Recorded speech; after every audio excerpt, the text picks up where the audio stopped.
اب میں نے شہید ہونا ہے. امام حسین رضی اللہ عنہ آپ صبح کے وقت آئے اور آنے کے بعد سب سے پہلے آپ نے ایک تقریر کی. اس تقریر کے اندر سارے لوگوں کو جمع کیا اور جمع کرنے کے بعد آپ نے کہا اے یزید جو تم نے مجھے بلایا تھا اور یہاں لے کر کے آئے تھے, اب میرے 3 مطالبے ہیں. سب سے پہلا میرا مطالبہ یہ ہے آپ مجھے یزید کے پاس لے جاؤ, میں ذرا اس سے بات کرنا چاہتا ہوں. اگر آپ اس کے پاس نہیں لے جانا چاہتے تو پھر مجھے ایسا کرو, میں مدینہ سے آیا ہوں, مجھے واپس مدینہ کی طرف جانے دو. اگر مدینہ بھی نہیں جانے دیتے تو پھر مجھے چھوڑ دو, میں کوفہ کے جو ہے اپنے جو جنگلات ہیں اس کے اندر چلا جاؤں گا اور وہیں اللہ اللہ کرتا رہوں گا, اللہ کی عبادت کرتا رہوں گا, مجھے چھوڑ دو. اس وقت سب سے پہلے شرک سامنے آیا. یہ بدبخت وہ تھا جو اہل بیت اطہار کا دشمن ہے, اہل بیت اطہار سے بغض رکھنے والا ہے, اہل بیت سے اناد رکھنے والا ہے, اہل بیت سے تعصب رکھنے والا ہے. ابن زیاد کو کہا تو ابن زیاد قدر حال مان تو گیا لیکن شبر نہ مانا. شبر نے ابن زیاد سے کہا اے ابن زیاد تو یہ کیا کر رہا ہے, اگر تو حسین کو اس وقت چھوڑ دے گا اور حسین نکل جائیں گے تو آگے جا کر کے اپنی فوج تیار کر لیں گے اور وہ ساری فوج آ کر کے جو ہے کوفہ کو ختم کر دے گی, یزیدی حکومت کو ختم کر دے گی. لہٰذا ان کو چھوڑا نہ جائے, اس جگہ سے باہر نہ جانے دیا جائے, انہیں یہیں رکھ کر کے مجبور کر دیا جائے کہ یا تو یزید کی بیعت قبول کر لیں اور یا میدان کے لیے آ جائیں. اب اس کے بعد ابن زیاد, پہلے اس کا ارادہ کچھ اور تھا لیکن بعد میں کچھ اور ارادہ ہو گیا. اب یہ ابن زیاد جو تھا اور اس کے بعد شمر جو تھا, ان دونوں نے مل کر کے امام حسین کو مجبور کیا. اب ابن سعد کو کہا کہ تیرے ساتھ جو 22,000 کی فوج ہے اس فوج کو لے کر کے نکل آؤ اور آنے کے بعد امام حسین سے مقابلہ کرو. اب ذرا بیچ میں رک کر کے ایک جملے کی طرف آپ کی توجہ لانا چاہتا ہوں اور وہ جملہ یہ ہے, ایک طرف 2 آدمی ہیں, 10 آدمی ہیں, 20 آدمی ہیں, 50 آدمی ہیں اور ایک طرف وہ ہیں, ایک طرف 72 نفوس قدسیہ ہیں اور دوسری طرف کتنے ہیں, 1 2 8 10 نہیں ہیں بلکہ دوسری طرف 22,000 لوگ ہیں اور وہ 22,000 مقابلہ کس سے کرنا چاہتے ہیں؟ امام حسین رضی اللہ عنہ ہیں, آپ کے ساتھ آپ کے مقابلے کے اندر جو آئے ہیں وہ 22,000 ہیں. ان 22,000 کو اس میں شمر بھی ہے, اس میں اولی بھی یزید ہے, اس میں یزید بھی ہے, اس میں یہ جتنے بھی خبیث بڑے بڑے ہیں, ان سب کو اگر ڈر لگ رہا ہے, اگرچہ طاقت ان کے پاس تھی, اگرچہ قوت ان کے پاس تھی, اگرچہ مال ان کے پاس تھا, اگرچہ دولت ان کے پاس تھی, اگرچہ حکومت ان کے پاس تھی, اور امام حسین رضی اللہ عنہ اور آپ کے ساتھ جو 72 نفوس قدسیہ ہیں یہ تعداد میں بھی کم ہے, اسلحہ بھی ان کے پاس نہیں, طاقت بھی ان کے پاس نہیں, ظاہری طور پہ قوت بھی ان کے پاس نہیں, لیکن اس کے باوجود ایمانی طاقت کا عالم یہ ہے, ایمانی قوت کا عالم یہ ہے کہ ایک طرف سامنے ہزاروں کی تعداد میں لوگ ہیں, اگر انہیں ڈر لگ رہا ہے تو امام حسین سے ڈر لگ رہا ہے,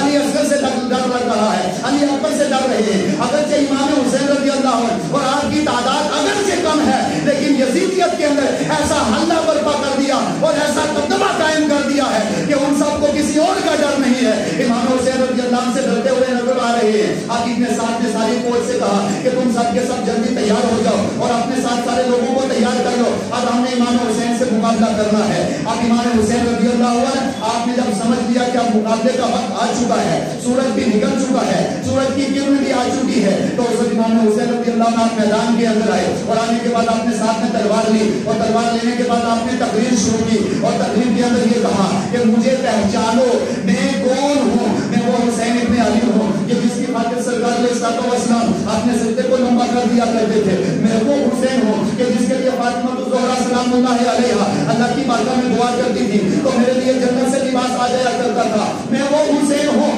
مجھے پہچانو میں کون حسین ہوں. آپ نے پورے فضائل بھی بتائے, اپنے کمالات بھی بتائے اور بتانے کے بعد کہا اگر آپ مجھے نہیں پہچانتے, اگر آپ مجھے نہیں جانتے, اگر آپ کو یہ پتا نہیں ہے میرے فضائل کیا ہیں, کمالات کیا ہیں, تو آؤ عبداللہ ابن عباس موجود ہیں, عبداللہ ابن زبیر موجود ہیں, سعد ابن وقاص موجود ہیں, یہ جلیل القدر صحابہ کرام آپ مدینہ شریف کے اندر موجود ہیں, ان کے پاس چلے جاؤ, جا کر کے میرے فضائل آپ کو پتا چل جائیں گے, میرے کمالات آپ کو پتا چل جائیں گے. آپ گفتگو کر رہے تھے کہ اتنے میں شمر کھڑا ہو گیا اور شمر یہ کہنے لگا اے حسین تقریر کا وقت نہیں ہے, اے حسین اس وقت خطاب کا وقت نہیں ہے, فضائل کا وقت نہیں ہے, کمالات کا وقت نہیں ہے, اے حسین آپ مقابلے کا وقت ہے, یا تو اپنا ہاتھ دے دو یا تو مقابلے کے لیے تیار ہو جاؤ. اس وقت امام حسین رضی اللہ عنہ آپ نے یک وقت آواز کے اندر کہا کہ آپ یہ سر جو ہے یہ کٹ تو سکتا ہے لیکن فاسق اور فاجر کے آگے نہ کر چکا تھا نہ آج چکا ہے, اور جب تک حسینی جسم کے اندر جان ہے تب تک امام حسین جھکتا ہوا نظر نہیں آئے گا.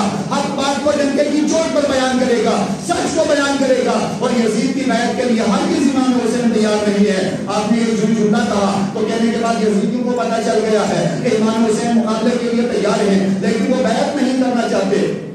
تو اس وقت امام حسین رضی اللہ عنہ آپ تقریر کر کے فارغ ہوئے اور تقریر کرنے کے بعد پھر سب سے پہلے جب ہون بھی سامنے موجود تھا، ہون اس وقت تک یزیدی جماعت کے ساتھ تھا، یزیدی لشکر کے ساتھ تھا، لیکن اب ان کو پتہ یہ چل چکا ہے کہ یہ جتنے بھی یزیدی جماعت ہے یہ سب کے سب امام حسین رضی اللہ عنہ کے خون کے پیاسے ہیں، آپ کا خون لینا چاہتے ہیں، آپ کو شہید کرنا چاہتے ہیں. تو اس وقت وہ یزیدی جماعت سے اٹھا اور اٹھنے کے بعد سیدھا امام حسین کے قدموں کے اندر پہنچ گیا اور قدموں کے اندر پہنچنے کے بعد کہنے لگا اے حسین میں ہی وہ آدمی ہوں کہ جس نے آپ کو کوفہ کے اندر ٹھہرنے کے لیے مجبور کیا تھا، آپ کو راستے کے اندر بند کر لیا تھا. اگر میں اس وقت آپ کو چھوڑ دیتا، آپ مدینے کے اندر چلے جاتے تو شاید یہ عالم نہ دیکھنا پڑتا. لیکن اے حسین مجھے اس چیز کا بھی علم نہیں تھا کہ میں اگر آپ کو راستے میں روک دیتا تو آج آپ کے ساتھ ایسا ہوگا. اے حسین مجھے اس چیز کا علم نہیں تھا. اب میں آپ سے معافی مانگتا ہوں، آپ کی بارگاہ میں عرض کرتا ہوں مجھے معاف کر دیں. اور میں آپ پہلے تو یزیدی لشکر کے اندر تھا لیکن اے حسین اب میں اب یزیدی لشکر کے اندر نہیں، اب میں بھی آپ کے ساتھ اپنی جان قربان کرنے کے لیے حاضر ہوں.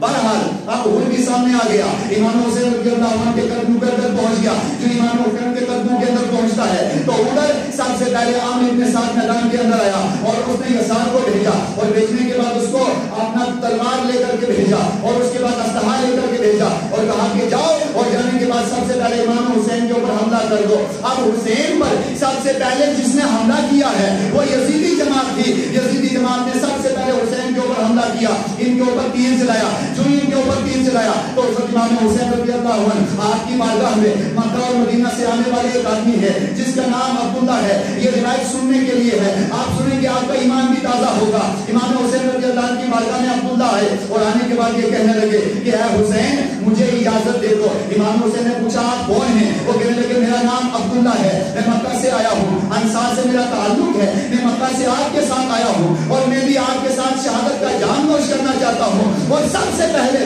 یزیدیت کا مقابلہ نہیں کرنا چاہتا ہوں، ان کو واسطے جہنم نہیں کرنا چاہتا ہوں، ان سے مقابلہ نہیں کرنا چاہتا ہوں. اے حسین مجھے آپ اجازت دے دیجئے. تو امام حسین رضی اللہ عنہ آپ نے عبداللہ کو اجازت دے دی اور فرمایا کہ آپ چلے جاؤ اور جانے کے بعد مقابلہ شروع کر لو. جو امام حسین رضی اللہ نے عبداللہ کو اجازت دی یہ میدان کربلا کے اندر پہنچے اور آنے کے بعد تلوار چلانا شروع کر لی. ادھر سے تلوار چلا رہے ہیں اور ادھر عمرو ابن سعد نے یزیدی لشکر کی طرف سے ایک آدمی کو بھیجا اور کہا کہ جاؤ اس آدمی کا جا کے مقابلہ کرو. اب ادھر سے یزیدی بھی آگے، ان دونوں کا مقابلہ شروع ہوا. کافی دیر تک جنگ چلتی رہی، قتل و قتال ہوتا رہا، جنگ و جدال ہوتا رہا اور عبداللہ نے کئی یزیدیوں کو واصل جہنم کیا. اب جو روایت قابل غور ہے وہ یہ ہے عبداللہ کے ساتھ ان کی بیوی بھی مکہ سے آئی تھی اور وہ امام حسین کی بارگاہ میں چلی گئی اور جانے کے بعد یہ کہا اے حسین اگرچہ عورتوں کو اجازت نہیں ہے میدان کے اندر آنے کے لیے، عورتوں کو اجازت نہیں ہے، لیکن اے حسین میرا شوہر اس وقت آپ کی طرف سے مقابلہ کر رہا ہے، یزیدیوں کو واصل جہنم کر رہا ہے، اب میرے خون کو بھی جوش مار رہا ہے. اے حسین آپ مجھے بھی اجازت دے دیجئے اور میں بھی یہ چاہتی ہوں کہ یہ جتنے یزیدی آپ کے مقابلے کے لیے آئے ہوں میں بھی لڑ کر کے ان کو واصل جہنم کر کے قیامت کے دن آپ سے شفاعت دینے کی حقدار بن جاؤں.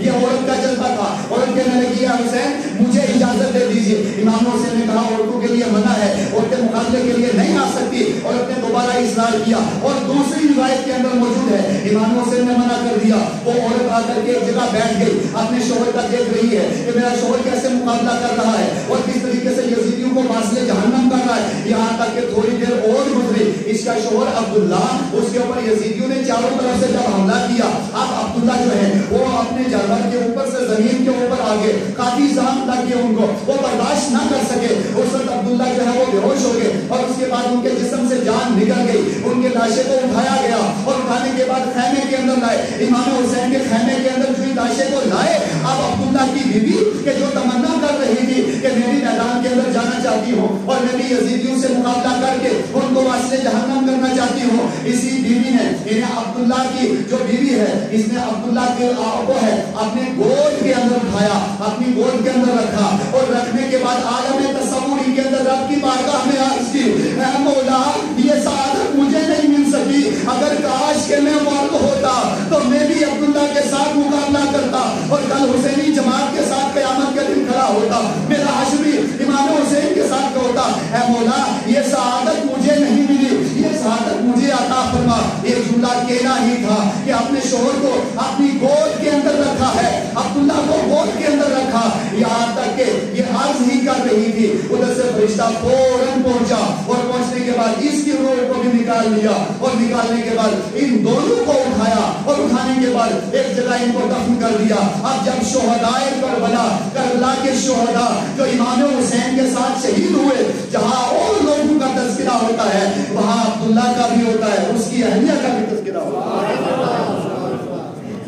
یہ اب اس کے بعد قافلہ معاملہ آگے بڑھتا گیا اور بڑھتے بڑھتے اب کیونکہ طویل داستان ہے اس کو بالکل اختصار کے ساتھ آپ کی بارگاہ میں پیش کرتے ہوئے حضرت امام حسین رضی اللہ عنہ آپ ایک ایک کر کے سب کو ان کربلا کے اندر پیش کر رہے ہیں، یہاں تک کہ سب کو پیش کرتے کرتے آگے یہ حر بھی آ گیا۔ اب حر بھی امام حسین کی بارگاہ میں آیا اور کہنے لگا ہے حسین مجھے بھی آپ اجازت دے دیجیے، میں بھی آپ کی طرف سے مقابلہ کرنا چاہتا ہوں۔ امام حسین رضی اللہ عنہ آپ نے حر کو بھی بھیج دیا۔ حر کو بھیجنے کے بعد اب سارے کے سارے لوگ یہ ایک ایک کر کے شہید ہو رہے ہیں۔ اتنے میں حضرت عباس علمبردار رضی اللہ عنہ سرکار حضرت امام حسین رضی اللہ عنہ آپ کی بارگاہ میں حاضر ہوئے اور حاضر ہونے کے بعد کہا کہ اے حسین اس وقت سیدہ زینب پیاسی ہے، حضرت عباس پیاسے ہیں اور وہ محمد پیاسے ہیں، علی اصغر اور علی اکبر پیاسے ہیں اور ان کو پیاس کا بہت زیادہ تڑپا رہی ہے۔ اور ایسا منظر بھی آپ نے دیکھا ہوگا کہ 3 دن سے ان کے اوپر پانی بھی بند ہے،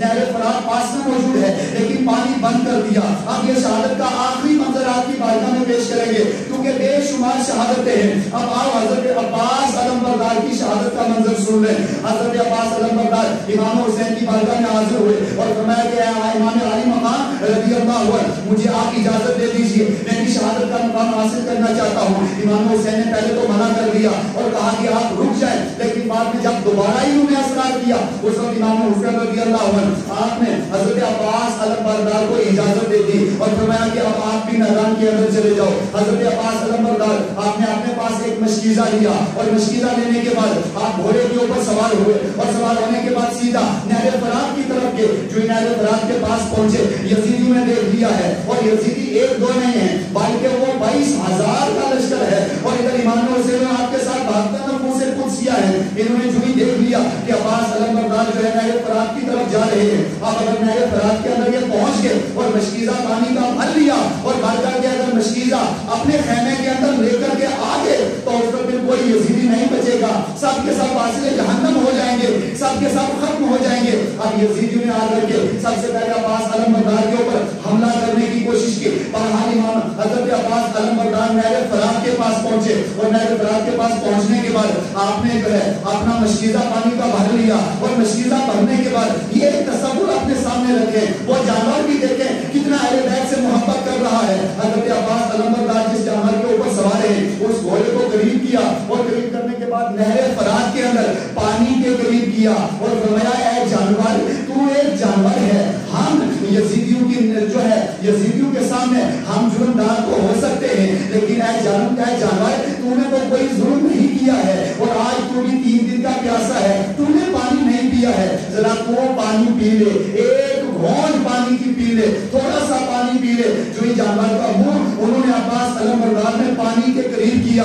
نہر فرات کے قریب کیا تو تاریخ ہمیں یہ بتاتی ہے کہ اس جانور نے پانی نہیں پیا اور وہ جانور بھی تصور کے اندر یہ بات کہہ رہا تھا اے عباس علمبردار میں کیسے پانی پیوں، علی اصغر پیاسے ہیں، علی اکبر پیاسے ہیں، سیدہ زینب پیاسی ہیں، قاسم پیاسے ہیں، امام حسین پیاسے ہیں، وہ سب کے سب پیاسے ہیں اور میں جانور ہو کر کے میں بے وفائی نہیں کر سکتا، میں پانی ہرگز نہیں پی سکتا۔ اب حضرت عباس علمبردار آپ نے پانی بھر لیا، مشکیزہ بھرنے کے بعد آپ سیدھا میدان کے اندر آئے۔ جو یزیدیوں نے دیکھا تو دیکھنے کے بعد چاروں طرف سے عباس علمبردار کے اوپر تیر چلانا شروع کیا اور فرمایا کہ اگر یہ مشکیزہ لے کر کے کربلا کے خیمے کے اندر پہنچ گئے تو جتنے یزیدی ہیں سب کا سفایا ہو جائے گا، سب کے سب ختم ہو جائیں گے۔ یہاں تک کہ ایسا کرو کہ عباس علمبردار کے اوپر چاروں طرف سے ان کو گھیر لو اور گھیرنے کے بعد ان کے اوپر حملہ کر دو۔ جو عباس علمبردار کو چاروں طرف سے گھیرا گیا اور گھیرنے کے بعد آپ کے اوپر حملہ کرنا شروع کیا تو آپ کا ہاتھ بھی شہید ہو گیا, آپ کے پاؤں بھی شہید ہو گئے, آپ کے جسم کے اوپر جو ہے تیر لگ رہے ہیں, یہاں تک کہ جب آپ سخت شہید ہو گئے تو آپ اپنے ہاتھ میں تلوار بھی لی ہے اور ادھر جھنڈا بھی لیا ہے, علم بھی لیا ہے, اور لینے کے بعد مقابلہ مسلسل کر رہے ہیں, یہاں تک کہ ایک یزیدی سامنے آیا اور چاروں طرف سے عباس علمبردار کو گھیرا اور گھیرنے کے بعد ایک یزیدی نے عباس علمبردار کا جو مشکیزہ تھا انہوں نے اپنے منہ کے اندر پکڑا ہوا تھا, اپنے دانتوں سے پکڑا ہوا تھا, یزیدی نے مشکیزے کے اوپر حملہ کیا, جو ہی تیر آ کر کے مشکیزے کے اوپر لگا اب وہ مشکیزہ ٹوٹ گیا اور سارا پانی مشکیزے سے گر گیا, جو ہی مشکیزے سے پانی گرا حضرت عباس کی آنکھوں میں آنسو آ گیا, یہاں تک کہ آپ کے اوپر اتنا وار کیا گیا, اتنے آپ کے اوپر حملے کیے گئے کہ آپ حضرت عباس علمبردار برداشت نہیں کر سکے, آپ گھوڑے سے زمین کے اوپر تشریف لے آئے اور فرمایا حسین میری مدد فرما دے.